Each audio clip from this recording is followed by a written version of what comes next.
بسم الله الرحمن الرحيم ولقد يسرنا القرآن للذكر فهل من مدكر بسم الله الرحمن الرحيم نحمده ونصلي على رسوله الكريم أما بعد رب يسر ولا تعسر وتمم بالخير وبك نستعين يا فتاح۔ معزز ناظرین و سامعین، السلام علیکم ورحمۃ اللہ وبرکاتہ۔ گزشتہ سبق میں ہم نے یہ پڑھنا شروع کیا تھا کہ فعل کا اعراب کیا ہوتا ہے، اور خاص طور پر پھر ہم نے دیکھا تھا کہ فعل ماضی تو مبنی ہے، لیکن فعل مضارع کی تین اعرابی حالتوں میں تین مختلف شکلیں ہوتی ہیں، اسی لیے یہ منصرف ہے۔ اب وہ تین شکلیں یا تین حالتیں ہم نے پھر کیا پڑھی تھیں کہ حالت رفع، حالت نصب اور حالت جزم۔ اور پچھلے سبق میں ہم نے یہ پڑھا تھا کہ وہ کون سی صورتیں ہیں، وہ کون سے حروف ہیں جن کی وجہ سے فعل مضارع حالت نصب میں چلا جاتا ہے یا مضارع خفیف ہو جاتا ہے۔ تو آج ہم انشاءاللہ دیکھیں گے کہ فعل مضارع اخف یا مجزوم کیا ہوتا ہے، اور وہ کون سی صورتیں یا کون سے حروف ہیں جو اس کو اخف کر دیتے ہیں یا مجزوم کر دیتے ہیں، یعنی فعل مضارع کو۔ یہ سمجھنے کے لیے یاد کریں کہ پچھلے سبق میں ہم نے پڑھا تھا کہ مضارع کی جو گردان ہے اس کے سیغوں کے تین حصے ہم نے کیے تھے، پہلی قسم کے سیغے، دوسری اور تیسری قسم کے۔ تو اگر ان کو آپ یاد کریں تو پہلی قسم کے جو سیغے ہیں وہ کیا تھے؟ یفعلو، تفعلو، تفعلو، افعلو، نفعلو۔ ان میں لام کلمہ کا پیش حالت سکون سے تبدیل ہو جائے گا۔ تو اب کیا حالت نظر آئے گی کہ یفعلو تھا تو یفعل بن جائے گا۔ دوسری قسم کے سیغوں میں پیچھے ہم نے پڑھا تھا کہ نون اعرابی گر جاتا ہے تو یہاں پہ بھی نون اعرابی گر جائے گا، اور تیسری قسم کے سیغوں میں ہم نے پڑھا تھا کہ کوئی تبدیلی نہیں آتی تو یہاں پہ بھی کوئی تبدیلی نہیں آئے گی، یعنی نون النسوہ گرایا نہیں جائے گا۔ اب اس کرائیٹیریا کو ذہن میں رکھتے ہوئے آپ ذرا دیکھیں کہ گردان ہمیں کیسے نظر آئے گی۔ تو دیکھیں کہ پہلی قسم کے جو سیغے ہیں یفعلو، یفعل بن گیا، اسی طرح تفعل، تفعل، افعل، نفعل۔ دوسری قسم کے سیغوں میں نون اعرابی گر گیا تو یفعلانی، یفعلا بن گیا، اسی طرح تفعلا، تفعلا، تفعلا اور تفعلی۔ یفعلونا، یفعلو بن گیا۔ تو یہ آپ کو نظر آ گئے کہ مضارع اخف یا مجزوم ہوتا ہے تو گردان ہمیں کس شکل میں نظر آئے گی۔ آج کے اس سبق میں ہم یہ دیکھیں گے کہ فعل مضارع کے جازم حروف کون سے ہیں، یعنی وہ کون سے حروف ہیں جو فعل مضارع کو حالت جزم میں لے جاتے ہیں۔ فعل مضارع کو جزم دینے والے حروف چار ہیں۔ پہلا حرف ہے لم، دوسرا حرف ہے جی لما، تیسرا حرف ہم دیکھیں گے انشاءاللہ ان، اور چوتھا حرف ہم دیکھیں گے لام۔ پیچھے بھی ہم نے ایک لام پڑھا تھا جس کو ہم نے لام کئی یا لام تعلیل کا نام دیا تھا، اس لام کا بھی ہم ایک نام رکھیں گے۔ تو یہ بھی آپ ذہن میں رکھیں کہ لام ایک ایسا ہے جو فعل مضارع کو منصوب کرتا ہے، اور ایک لام ایسا ہے جو فعل مضارع کو مجزوم کرتا ہے، یہ ذہن میں رکھیں، یا اخف کرتا ہے۔ تو سب سے پہلے ہم چل کے دیکھتے ہیں کہ جو پہلا حرف ہے وہ ہے لم۔ لم کے لیے اتنا ذہن میں رکھیں کہ جب بھی یہ فعل مضارع کے اوپر آتا ہے تو اس کے اندر ایک تو اعرابی تبدیلی لے کے آتا ہے مضارع میں، اور دوسرا معنوی تبدیلی بھی لے کے آتا ہے۔ اعرابی تبدیلی میں یہ ہے کہ یہ حالت جزم میں لے جائے گا مضارع کو، یعنی پہلی قسم کے سیغوں میں لام کلمہ کا پیش جزم سے بدل جائے گا، دوسری قسم کے سیغوں میں نون اعرابی گر جائے گا، اور تیسری قسم کے سیغوں میں تو ویسے کوئی تبدیلی نہیں آتی۔ تو اس حرف کے اپنے الگ سے کوئی معنی نہیں ہے، لیکن جب بھی یہ مضارع کے اوپر داخل ہوتا ہے تو مجزوم کرنے کے ساتھ ساتھ دو طرح کی معنوی تبدیلی بھی لے کے آتا ہے۔ اور وہ تبدیلی کیا ہے کہ اس میں ایک تو زوردار نفی کا معنی پیدا کرتا ہے، مفہوم پیدا کرتا ہے، اور دوسرا اس کے معنی کو ماضی کے ساتھ مخصوص کر جاتا ہے۔ آپ کو ایک فرق اب نظر آیا ہوگا، ایک ہم نے حرف پڑھا تھا لن، اس کا کام کیا تھا کہ مضارع کے اندر زوردار نفی کا مفہوم پیدا کرتا ہے، مضارع کو منصوب کرتا ہے، اور مضارع کا معنی مستقبل کے ساتھ جوڑتا ہے۔ لیکن لم کا کام کیا ہے؟ مضارع کو مجزوم کرتا ہے، زوردار نفی پیدا کرتا ہے اور اس کے معنی کو ماضی کے ساتھ مخصوص کر دیتا ہے۔ مثلا یفعلو کا سادہ معنی ہم نے کیا پڑھا مضارع کا؟ وہ کرتا ہے یا کرے گا، لیکن اگر ہم یفعلو کے پیچھے لم لگا دیں تو پہلے کام کیا ہوگا؟ یفعلو یفعل بن جائے گا، تو لم یفعل۔ اب اس کا معنی دو انداز میں آپ کو نظر آ سکتا ہے، ایک تو یہ کہ اس نے ہرگز نہیں کیا، اس نے بالکل نہیں کیا، یا اس نے کیا ہی نہیں۔ تو یہ مختلف انداز میں آپ کو یہ معنی نظر آئے گا۔ اور یہ تبدیلی کیوں آ رہی ہے؟ اس لیے کہ جی زوردار نفی کا معنی پیدا کرنا ہے، تو مختلف لوگ مختلف انداز میں یہ زوردار نفی کا معنی پیدا کرتے ہیں۔ اس کی ایک مثال دیکھیں، الم تعلم ان اللہ علی کل شیء قدیر۔ پہلے دیکھیں، لم سے پہلے جو حمزہ آپ کو نظر آ رہا ہے یہ سوالیہ ہے۔ ہم پہلے پڑھ چکے ہیں کہ سوالیہ جو حروف استفہام ہیں ان کے اندر ایک تھا، ایک حل تھا اور ایک پوری لمبی لسٹ تھی۔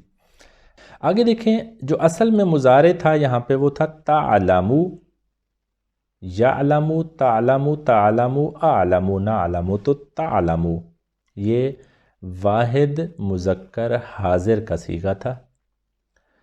اب لم اس کے ساتھ لگا تو اس نے فعل مضارع کو مجزوم کر دیا۔ لم تعلم پہلی قسم کا صیغہ ہے تو لہٰذا لام کلمہ کا پیش جزم کے ساتھ بدل رہا ہے۔ کیا؟ لم تعلم تم نہیں جانتے تھے، یا تم ہرگز نہیں جانتے تھے، یا تم جانتے نہیں تھے، ان اللہ۔ اب یہ باقی حصہ آپ کو نظر آ رہا ہے کہ یہ پورا کا پورا ایک جملہ اسمیہ ہے۔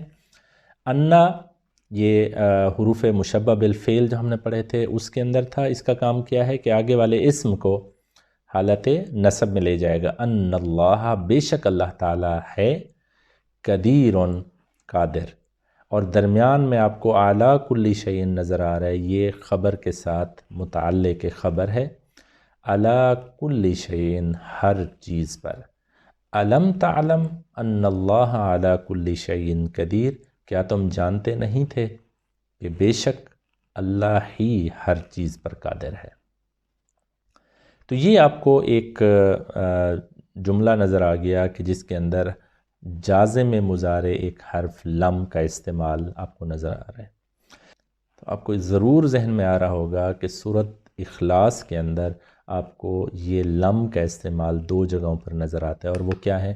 لم یلد ولم یولد۔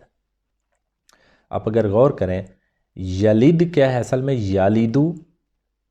اب یالیدو لم کی وجہ سے یلد بن گیا، اور یولدو یہ دیکھیں یولدو لم کی وجہ سے کیا بن گیا؟ یولد بن گیا۔ لم یلد ولم یولد، لم یلد اس نے بالکل نہیں جنا،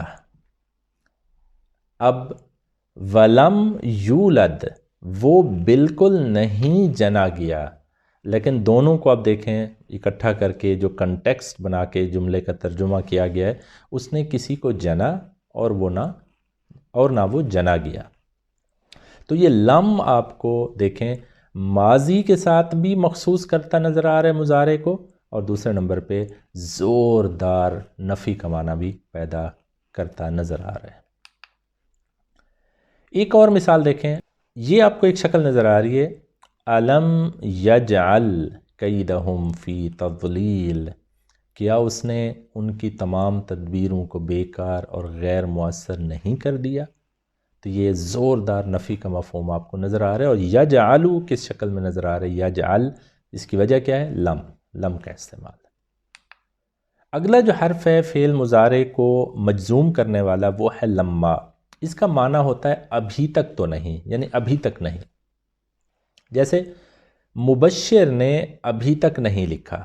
پہلے دیکھیں یکتب مبشرون اگر میں لیتا تو اس کا معنی تھا مبشر لکھتا ہے یا لکھے گا، لیکن جیسے ہی میں نے لما لگایا اس نے کیا کام کیا؟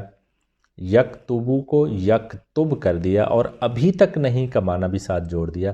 اب اس کا معنی ہوگا مبشر نے ابھی تک نہیں لکھا۔ تو یہ لما کا استعمال آپ کو نظر آ رہا ہے کہ اس کا کام بھی کیا ہے؟ فعل مضارع کو مجزوم کر رہا ہے۔ ایک اور مثال دیکھیں، سورج ابھی تک طلوع نہیں ہوا.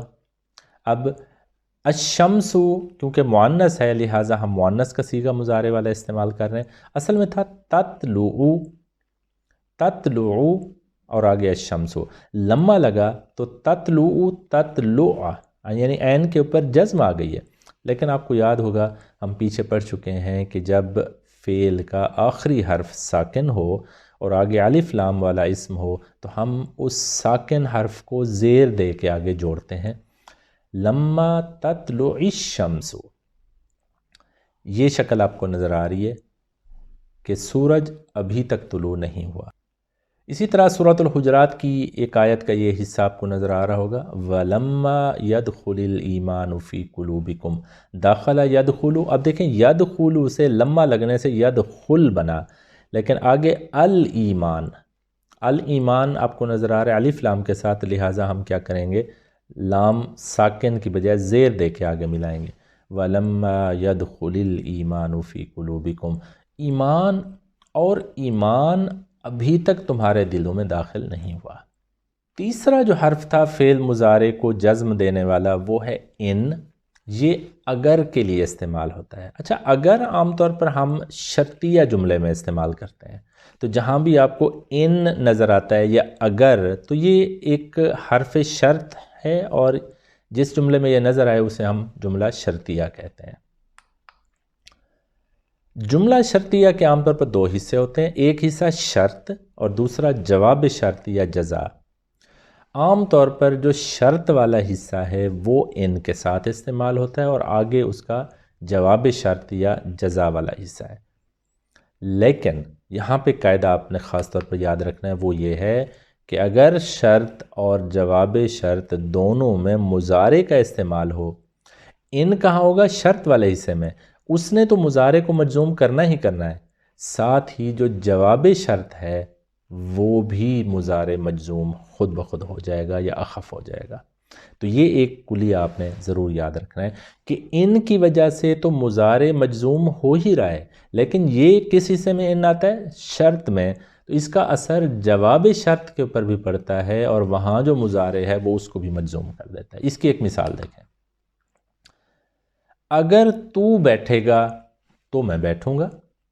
اب پہلے دیکھیں، اگر تو بیٹھے گا یہ شرط ہے. اب تو بیٹھتا ہے یا بیٹھے گا کے لیے ہم کیا کرتے تھے، تجلیسو، ان لگا تجلس بنا، ان تجلس، تو میں بیٹھوں گا. اب اجلیسو تھا میں بیٹھتا ہوں یا بیٹھوں گا، لیکن جیسے ہی پیچھے ان نے مضارع کو مجزوم کیا، جواب شرط میں جو اجلس تھا وہ بھی مجزوم ہو گیا. ان تجلس اجلس، اگر تو بیٹھے گا تو میں بیٹھوں گا. اسی طرح اگر تو مجھے مارے گا تو میں تجھے ماروں گا. اب دیکھیں، تو مارتا ہے یا مارے گا، تضربو، ان لگا ان تضرب، با ساکن ہو گیا. اور مجھے، میں مفعول ہوں تو ضمیر حالت نصب میں آنی ہے، یا متکلم، اس کو جوڑنے کے لیے فعل کے ساتھ ہم کیا کرتے تھے، نون وقایہ لگاتے تھے، ان تضربنی. اگر تو مجھے مارے گا تو جواب شرط کیا ہے، میں تجھے ماروں گا، تو یہ بھی مجزوم ہونا ہے، تو وہ کیا ہے، اضرب کا. تو اصل میں کیا تھا، اضربو کا، لیکن مجزوم ہونا ہے تو اضرب کا، میں تجھے ماروں گا. اگر تم اللہ کی مدد کرو گے تو وہ تمہاری مدد کرے گا. اسی طرح آپ دیکھیں دونوں حصوں میں، شرط جواب شرط دونوں میں، تنصرونا، تنصرو بن گیا ان کی وجہ سے. یہ دوسری قسم کا صیغہ ہے، اس میں ہم نے کیا پڑھا تھا، نون اعرابی ہے وہ گر جاتا ہے، اور دوسرا ینصرو تھا، ینصر بن گیا. ان تنصر اللہ، اگر تم اللہ کی مدد کرو گے وہ تمہاری مدد کرے گا. اگر تو رحم کرے گا، پہلے دیکھیں تو رحم کرتا ہے یا کرے گا، تو اس کے لیے کیا تھا، ترحمو، ان لگائیں، ان ترحم، تجھ پر رحم کیا جاتا ہے یا کیا جائے گا، مجہول ہے، ترحم یعنی ترحمو، ان ترحم ترحم، دوسرا حصہ بھی مجزوم ہو گیا ان کی وجہ سے. ان ترحم ترحم، اگر تو رحم کرے گا تو تجھ پر بھی رحم کیا جائے گا. اور ایک مثال اور دیکھیں، اگر وہ محنت کرے گا تو کامیاب ہوگا. این یجتہد، اصل میں دیکھیں یجتہدو، وہ محنت کرتا ہے یا کرے گا، ان کی وجہ سے یجتہد بن گیا. تو کامیاب ہوگا، یعنی وہ کامیاب ہوگا کے لیے مضارع کا لفظ تھا ینجہو، مجزوم ہوا ینجہ، ان یجتہد ینجہ، اگر وہ محنت کرے گا تو کامیاب ہوگا۔ یہ کچھ اور قواعد ذہن میں رکھ لیں کہ صرف ان ہی نہیں ہے جو شرطیہ جملوں میں استعمال ہوتا ہے، کچھ اور حروف بھی ہیں، کچھ اور حروف یا اسماء ایسے ہیں کہ جو شرط کے لیے بھی یوز ہوتے ہیں۔ تو کلیہ یہ ہے کہ اگر ان اسماء میں سے بھی کوئی آئے گا تو ان کے اوپر بھی وہی کام ہوگا کہ مضارع کو مجزوم کریں گے، اور اگر شرطیہ پارٹ میں مجزوم ہے تو جواب شرط میں بھی مضارع مجزوم ہوگا۔ اور وہ حروف کیا ہے؟ من، ما، اینا، انا، متا، ایون اور مہما۔ یہ 7 حروف آپ کو نظر آ رہے ہیں۔ ان کی ایک مثال آپ دیکھ لیں، من یرحم یرحم، اب من یرحم جو رحم کرے گا یرحم اس پر رحم کیا جائے گا، دونوں میں آپ کو مضارع مجزوم نظر آ رہے، شرط جواب شرط۔ ما تقولی افعل، ما تقولی جو تم مؤنث کہو گی، اب دیکھیں تقولینا تقولی کی شکل میں کیوں آ رہا ہے؟ ما شرطیہ کی وجہ سے، اس کو ہم مائے شرطیہ کہیں گے۔ افعل یہ بھی مضارع مجزوم ہے، افعل میں کروں گا، ما تقولی جو تم کہو گی، افعل میں کروں گا۔ این تذہبو جہاں تم سب جاؤ گے، نذہب ہم بھی وہاں جائیں گے۔ متا تسم جب تم روزہ رکھو گے، اسم میں بھی روزہ رکھوں گا۔ ایہم ان میں سے جو، یضربنی مجھے مارے گا، اضربہ میں بھی اسے ماروں گا۔ مہما تفعل جو کچھ تو کرے گا، افعل میں بھی وہی کروں گا۔ تو یہ آپ کو ایک اور چیز یہ پتہ چلی کہ صرف ان ہی نہیں ہے جو شرطیہ جملوں میں یوز ہوتا ہے، کچھ اور حروف بھی ہیں، لیکن جب بھی وہ حروف بھی آئیں گے شرطیہ جملے میں تو مضارع اگر شرط یا جواب شرط دونوں میں ہوگا تو دونوں میں مجزوم ہوگا۔ آخری حرف جو فعل مضارع کے جازم حروف میں ہم دیکھیں گے وہ ہے لام۔ اچھا، پیچھے ہم نے لام پڑھا تھا ناصب مضارع میں، اس میں ہم نے نام دیا تھا لام کئی یا لام تعلیل، یہاں کو ہم کہتے ہیں لام امر۔ اس کی وجہ یہ ہے کہ یہ آپ کو حکم یا خواہش کے معنوں میں ہی نظر آتا ہے، جیسے یفعلو کے پیچھے یہ لام لگائیں تو اب کیا ہے؟ لیفعل، اسے چاہیے کہ وہ کرے یا اسے کرنا چاہیے۔ اسی طرح لیفعل مجھے کرنا چاہیے۔ اچھا، آپ کو فرق کہاں پتہ چلے گا کہ یہ لام کئی یا لام تعلیل ہے یا لام امر ہے؟ تو ایک تو سیدھا سادہ طریقہ آپ کو نظر آ گیا کہ لام امر کے بعد مضارع مجزوم ہوگا، اور لام کئی یا لام تعلیل کے بعد خفیف ہوگا یا منصوب ہوگا۔ ایک اور مثال اس کی دیکھیں، مثلا فَلْيَعْبُدُوا رَبَّ هَذَا الْبَيْتِ، اب دیکھیں فا تو پس کے معنی میں، لام یعبدو سے پہلے لام لگا ہے تو یعبدونا کو اس نے یعبدو کر دیا ہے۔ یہ ایک اور چیز آپ کو پتہ چلی کہ لام امر جب اس کے پیچھے فا لگتا ہے تو لام امر ساکن ہو جاتا ہے، جیسے فَلْيَعْبُدُوا رَبَّ، یعنی فَلْيَعْبُدُوا پس ان سب کو چاہیے کہ عبادت کریں، رب ھذا البیت اس گھر کے رب کی۔ ایک اور مثال دیکھیں، فَلْيَنْظُرِ الْإِنسَانُ مِمَّا خُلِقَ، یہاں پہ بھی آپ کو نظر آ رہا ہے فَلْيَنْظُرْ، اب لام امر ہے، فا کی وجہ سے ساکن ہو گیا، ینظر، لیکن را کے نیچے زیر کیوں ہم لگا رہے ہیں؟ آگے الف لام کے ساتھ آگے اسم موجود ہے، فَلْيَنْظُرِ الْإِنسَانُ بس انسان کو دیکھنا چاہیے، کیا؟ مما خلقا، کہ اسے کس چیز سے پیدا کیا گیا۔ تو یہ تھا ہمارا آج کا سبق۔ آج الحمدللہ ہم نے فعل کا اعراب مکمل کر لیا۔ اب ہمیں پتہ ہے کہ فعل مضارع عام طور پر تو حالت رفع میں ہوتا ہے، لیکن کسی وجہ سے، اور وہ وجہ کیا ہے؟ کچھ حروف ہیں جو اس کو منصوب کرتے ہیں یا خفیف کرتے ہیں، اور کچھ حروف ہیں جو اسے مجزوم کرتے ہیں یا اخف۔ انشاءاللہ اگلے سبق میں ہم فعل امر اور فعل نہی کو پڑھیں گے کیونکہ ان کے اندر یہی قواعد استعمال ہو رہے ہیں۔ سبحان ربک رب العزت عما یصفون وسلام علی المرسلین والحمد للہ رب العالمین۔ السلام علیکم ورحمۃ اللہ وبرکاتہ۔